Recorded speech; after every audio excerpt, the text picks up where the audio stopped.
વિદ્યાર્થી મિત્રો, આ તાસમાં આપણે સમય સંખ્યાઓના સરવાળા, વિરોધી સંખ્યા અને સમય સંખ્યાની બાદબાકી જોઈશું. આ અગાઉ આપણે સમય સંખ્યાઓ, પ્રમાણિત સ્વરૂપમાં સમય સંખ્યાની સરખામણી અને બે સમય સંખ્યાઓની વચ્ચેની સમય સંખ્યાઓ શીખી ગયા છીએ. આ માટે તમે સમય સંખ્યાઓ ભાગ 1, 2 અને 3 જોઈ શકો છો. એમાં આ મુદ્દાઓની સમજ આપવામાં આવેલી છે. આપણે એક દાખલો જોઈએ. 5/3 વત્તા -7/3. આપણે સંખ્યા રેખાની મદદથી અને સંખ્યા રેખાની મદદ વગર બંને રીતે આ દાખલો સમજીએ. પહેલા જોઈએ સંખ્યા રેખાની મદદથી. એ માટે આપણે એક સંખ્યા રેખા દોરી દઈશું. જો વિદ્યાર્થી મિત્રો, અહીં છેદમાં 3 છે, -7/3 ઉમેરવા છે, એટલે કે 7 એકમ ડાબી બાજુએ ખસવું પડશે. એટલે સંખ્યા રેખા પર આપણે આ રીતે બિંદુઓ દર્શાવીએ.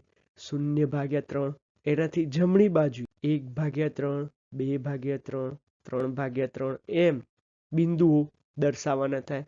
આપણે 7/3 સુધી બિંદુઓ દર્શાવીએ છીએ. 0/3 ની ડાબી બાજુ ઋણ સમય સંખ્યાઓ આવશે.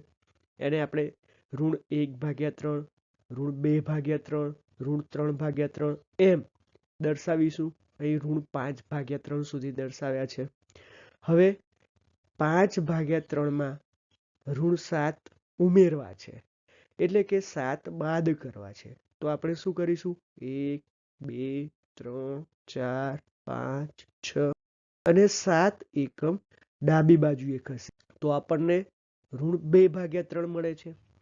એટલે આપણે એમ કહીશું કે 5/3 વત્તા -7/3 બરાબર -2/3. આ જ દાખલો આપણે સંખ્યા રેખાની મદદ વિના જોઈએ. જુઓ, અહીં બંને સમછેદી છે, બંનેના છેદમાં 3 છે, એટલે આપણે અંશનો સરવાળો કરી દઈશું. 5 વત્તા -7.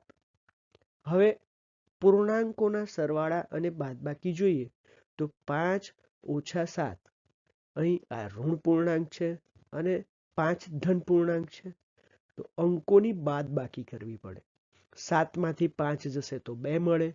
ચિહ્નને ધ્યાનમાં લીધા વિના 5 અને 7 માં 7 મોટા થાય. 7 એ ઋણ છે, એટલે જવાબ આપણને ઋણ મળશે. -2/3 એ જવાબ મળશે. -5/8 વત્તા 7/8. જો વિદ્યાર્થી મિત્રો, સંખ્યા રેખા તેના પર અહીં છેદમાં 8 છે, એટલે આપણે 0/8 જમણી બાજુએ, 1/8, 2/8 એમ 6/8 સુધી લખી દઈએ. 0/8 ની ડાબી બાજુએ -1/8, -2/8 એમ જુઓ -6/8 સુધી લખ્યા છે. હવે -5/8 એ ક્યાં છે જુઓ, એમાં 7/8 ઉમેરવા છે, એટલે કે 7 એકમ જમણી બાજુએ ખસવું પડશે. 1, 2, 3, 4, 5, 6 અને 7. જુઓ કેટલા મળે છે? હા, આપણને 2/8 મળે છે, એટલે આનો જવાબ થશે 2/8. હવે જુઓ, 2/8 એ પ્રમાણિત સ્વરૂપમાં નથી.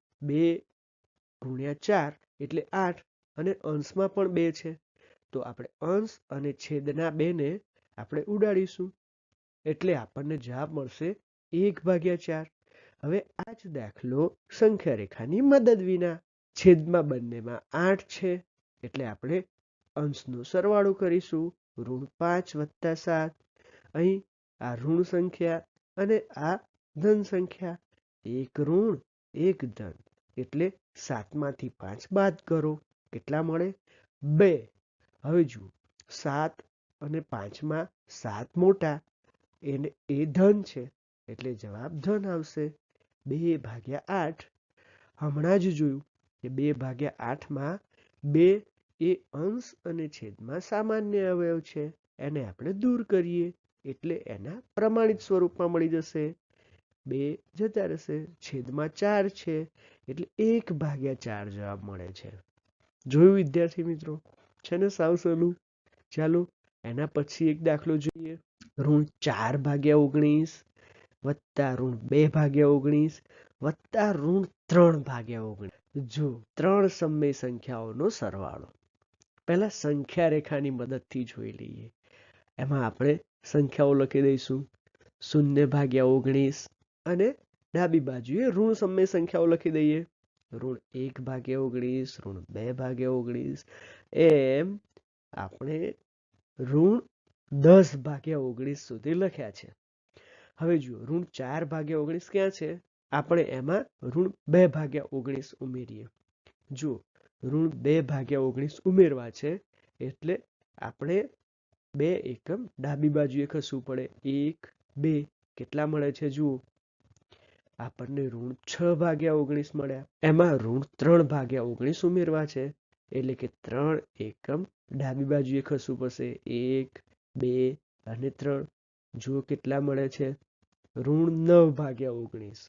એટલે આપણે કહી શકીએ કે ઋણ 4/19 વત્તા ઋણ 2/19 વત્તા ઋણ 3/19 બરાબર ઋણ 9/19. આ જ દાખલો હવે સંખ્યા રેખાની મદદ વિના. અહીં 3 છેદમાં 19 છે એટલે આપણે અંશનો સરવાળો કરી દઈશું. બરાબર. હવે ઋણ 4 વત્તા ઋણ 2 વત્તા ઋણ 3. પહેલા ઋણ 2 વત્તા ઋણ 3 જોઈ લઈએ. કહો તો કેટલા આવે? જો બંને ઋણ પૂર્ણાંક છે એટલે ચિહ્નને ધ્યાનમાં લીધા વિના અંકોનો સરવાળો. 3 ને 2 5 અને જવાબ કેવો આવે? ઋણ. હા, એટલે આપણને મળશે ઋણ 4 વત્તા ઋણ 5 ભાગ્યા 19. હવે આ પણ જુઓ ઋણ 4 અને ઋણ 5 એટલે 5 ને 4 9 અને જવાબ મળે ઋણ 9/19. મળી ગયો ને જવાબ? ઋણ 3/7 વત્તા 2/3. જુઓ અહીં છેદમાં 7 છે અને અહીં છેદમાં 3 છે. સમછેદી બનાવવા માટે આપણે એનો લસા લેવો પડશે. 7 અને 3 નો લસા જોઈ લઈએ. 3 અને 7 બે ભાગ નહીં ચાલે. 3 વડે. હા, 3 એકા 3. 7/3 કરી શકાશે? ના, તો આપણે 7 એમના એમ મૂકીશું. હવે જો અહીં 1 છે, આ 7 છે, તો 7 વડે ભાગ ચલાવીશું. 7 એકા 7. આપણને બંને 1 મળી ગયા. હવે 3 ગુણ્યા 7 એટલે 21. આપણને લસા 21 મળે છે. હવે ઋણ 3/7 માં છેદ 21 લાવવા છે તો કેટલા વડે ગુણવા પડે? બોલો તો. હા, 7 તરી 21. એવી જ રીતે અહીં પણ 21 લાવવા માટે આપણે 7 વડે ગુણી દઈએ. અંશ અને છેદમાં 7 વડે ગુણતા આપણને કઈ સંખ્યા મળે? જુઓ આપણને મળશે ઋણ 3 ગુણ્યા 3 એટલે ઋણ 9/21. અહીં 7 2 14 14/21. હવે બંનેના છેદમાં 21 છે એટલે અંશનો સરવાળો કરીશું. ઋણ 9 વત્તા 14/21. હવે આ ઋણ 9 અને વત્તા 14 ધન અને ઋણ એટલે આપણે અંકોની બાદબાકી. 14 માંથી 9 જશે તો કેટલા વધે? બોલો તો. હા, અને જવાબનું નિશાન કયું આવશે? 14 અને 9 માં મોટા કોણ? 14. એ ધન છે એટલે આપણને જવાબ મળશે 5/21. ઋણ 3/10 વત્તા ઋણ 7/12. જો અહીં 10 અને 12. આપણે 10 અને 12 નો લસા લેવો પડે. 10 અને 12 નો લસા લઈ લઈએ. 2 વડે ભાગ ચલાવીશું તો 2 5 10 અને 2 6 12. ફરીથી 6 ને 2 વડે ભાગી શકાશે એટલે 2 3 6 થશે અને 5 ને નહીં ભાગી શકાય તો 5 એમના એમ નીચે ઉતારીશું. હવે 2 નહીં ભાગ ચાલે, 3 વડે ચલાવીશું. 3 વડે ભાગ ચલાવીએ તો અહીં 5 વડે નહીં ભાગ ચાલે તો એને એમને એમ ઉતારીશું અને 3 એકા 3. હવે જુઓ 5 એકા 5 અને અહીં 1 નીચે ઉતારી દઈશું. આપણને લસા મળે છે 2 ગુણ્યા 2 ગુણ્યા 3 ગુણ્યા 5 એટલે 60. આપણે બંનેનો છેદ 60 કરવો પડશે. એ માટે 3/10 ને અંશ અને છેદમાં 6 વડે ગુણવા પડે. ચાલો કહો તો 7/12 ને કેટલા વડે ગુણીશું? હા, 5 વડે. જુઓ, અહીં 6 તરી 18, 18/60 અને અહીં 7×5 35 વત્તા ઋણ 35/60. હવે છેદ સરખા છે તો અંશનો સરવાળો કરી દઈશું. ઋણ 18 વત્તા ઋણ 35/60. ઋણ 18 અને ઋણ 35 બંને ઋણ પૂર્ણાંકો, એનો સરવાળો કરવો છે તો શું કરીશું? પહેલા અંકોનો સરવાળો કરીશું અને જવાબ ઋણ આવશે. 18 અને 35 કેટલા થાય? કરો તો. હા, કેટલા મળે છે? 53. એટલે કે ઋણ 53/60 એ આપણને જવાબ મળે છે. આપણને પૂર્ણાંક સંખ્યાઓમાં વિરોધી સંખ્યાની સમજ છે અને એ આપણને આવડે છે. 2 ની વિરોધી સંખ્યા ઋણ 2 છે. ઋણ 3 ની વિરોધી સંખ્યા 3 છે. એવી જ રીતે સમમેય સંખ્યાઓમાં પણ જોઈએ તો 7/8 ની વિરોધી સંખ્યા ઋણ 7/8 મળે અને ઋણ 2/5 ની વિરોધી સંખ્યા 2/5 મળે. આપણે વિરોધી સંખ્યાઓનો સરવાળો કરીએ તો બે વિરોધી સંખ્યાઓનો સરવાળો 0 મળે છે. 5/3 ઓછા ઋણ 7/3. અહીં બંનેના છેદમાં 3 છે એટલે આપણે અંશનો સરવાળો કે બાદબાકી કરવાનો થાય. 5 ઓછા 7/3. હવે જુઓ, અહીં ઋણ 7 બાદ કરવા છે એટલે 7 ઉમેરવાના થાય. એને આપણે આ રીતે લખીશું 5 + 7/3. હવે જુઓ, આ તો સરળ થઈ ગયું. 7 ને 5 12/3. હા, આ પ્રમાણિત સ્વરૂપમાં છે. તમે કહી શકશો કે આ પ્રમાણિત સ્વરૂપમાં છે? 12 એટલે 4×3 અને છેદમાં પણ 3 છે. બંનેમાં એક સામાન્ય અવયવ છે 3, તો એને આપણે દૂર કરવો પડે. 3 4 12 એટલે આનો જવાબ થશે 4. ઋણ 5/12 ઓછા ઋણ 7/18. વિદ્યાર્થીઓ, અહીં 12 અને 18 છે એટલે આપણે એનો લસા લેવો પડશે. 12 અને 18 નો લસા લઈએ તો 12 અને 18 પહેલા 2 વડે ભાગ ચલાવવો પડશે. તો 2 × 6 = 12 અને 2 × 9 = 18. 6 છે તો ફરીથી 2 વડે ભાગ ચાલશે. 2 × 3 અને 9 ને 2 વડે નહીં ભાગી શકાય તો 9 એમને એમ લખીશું. હવે જુઓ, 3 વડે ભાગ ચલાવીએ તો 3 × 3 અને 3 × 9, તો એ રીતે લખી દઈશું. ફરીથી 3 વડે ભાગ ચલાવીશું તો 3 × 3 અને 1 એમને એમ લખી દઈશું. જો આપણને લસા મળે છે 2 × 2 × 3 × 3. કેટલા થાય છે? હા, 36. અહીં છેદમાં 12 છે. 36 લાવવા કેટલા વડે ગુણવા પડે? બોલો તો. હા, અંશ અને છેદમાં 3 વડે ગુણવા પડે.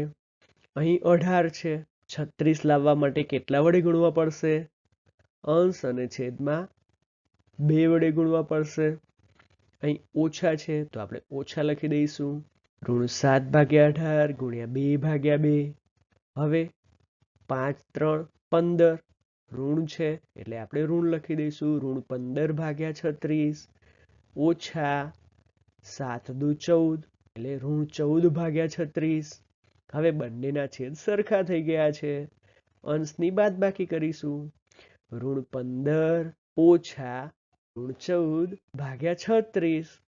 હવે જુઓ, ઋણ પૂર્ણાંક બાદ કરવો એટલે ઋણ 14 ના વિરોધી 14 ઉમેરવા. એટલે આપણે ઋણ 15 વત્તા 14/36 લખી દઈએ. હવે ચાલો, ઋણ 15 વત્તા 14 એટલે કેટલા આવે? બોલો. એક ધન પૂર્ણાંક, એક ઋણ પૂર્ણાંક, એટલે 15 માંથી 14 જાય તો 1 અને 15 ની આગળ ઓછા છે એટલે ઋણ 1/36 જવાબ મળે છે. જોયું વિદ્યાર્થી મિત્રો? આખો દાખલો આપણે કેવી રીતે ગણ્યો? જોઈ લઈએ. અહીં છેદમાં 12, 18 એટલે એનો લસા જે 36 મળ્યો. 36 લાવવા માટે અહીં ઉપર નીચે 3 વડે ગુણ્યા, અહીં 2 વડે ગુણ્યા, આપણને ઋણ 15/36 ઓછા ઋણ 14/36 મળ્યા. અંશનો સરવાળો કે બાદબાકી જે થાય એ કર્યું. ત્યાર પછી આપણને જવાબ મળી ગયો. જોયું છે ને, સાવ સહેલું. 1.2/3 ઓછા 2.4/5. જુઓ, અહીં મિશ્ર અપૂર્ણાંક છે. પહેલા આપણે એને p/q સ્વરૂપમાં મૂકવા પડશે. 3 એકા 3 ને 2 5 એટલે આપણને મળે 5/3. 5 2 10 ને 4 14 ઓછા 14/5. હવે અહીં છેદમાં 3 અને 5 છે તો એનો લસા લઈશું. જુઓ, 3 અને 5 નો લસા પહેલા આપણે 3 વડે ભાગ ચલાવીએ તો 3 એકા 3, 5 એમના એમ મૂકવા પડશે. 5 વડે ભાગ ચલાવીશું તો અહીં 1, 5 એકા 5, આપણને લસા મળી ગયો. 3 ગુણ્યા 5 એટલે 15. હવે છેદ 15 કરવા પડશે. એ માટે અહીં 3 ગુણ્યા 5 એટલે 15 અને અહીં 5 ગુણ્યા 3 એટલે 15. અહીં આપણે 5/5 વડે ગુણીશું અને અહીં 3/3 વડે. 5 ગુણ્યા 5 એટલે 25/3 5 15 ઓછા 14 42/15. છેદ બંનેમાં સરખા છે એટલે આપણે 25 ઓછા 42/15 કરીશું. હવે જુઓ, 25 ઓછા 42 કેટલા મળે? 42 માંથી 25 બાદ કરો, જવાબ ઋણ મળશે. એટલે ઋણ 17/15 જવાબ મળે છે. હવે અહીં અંશમાં 17 છે અને છેદમાં 15 છે એટલે કે 17/15 કરીશું અને એને મિશ્ર અપૂર્ણાંકમાં ફેરવીશું તો 15 એકા 15. 17 માંથી 15 જશે તો 2 મળે છે. એટલે કે આના જવાબમાં આપણે લખીશું ઋણ 1.2 અંશમાં જશે અને 15 છેદમાં જશે. 2/15 એટલે આનો જવાબ મળે છે ઋણ 1.2/15. તે આપણે સમય સંખ્યાઓના સરવાળા, વિરોધી સંખ્યા અને સમય સંખ્યાની બાદબાકી શીખ્યા છીએ. હવે પછીના તાસમાં આપણે સમય સંખ્યાઓના ગુણાકાર અને ભાગાકાર વિશેની વાત કરીશું. આવજો. આભાર.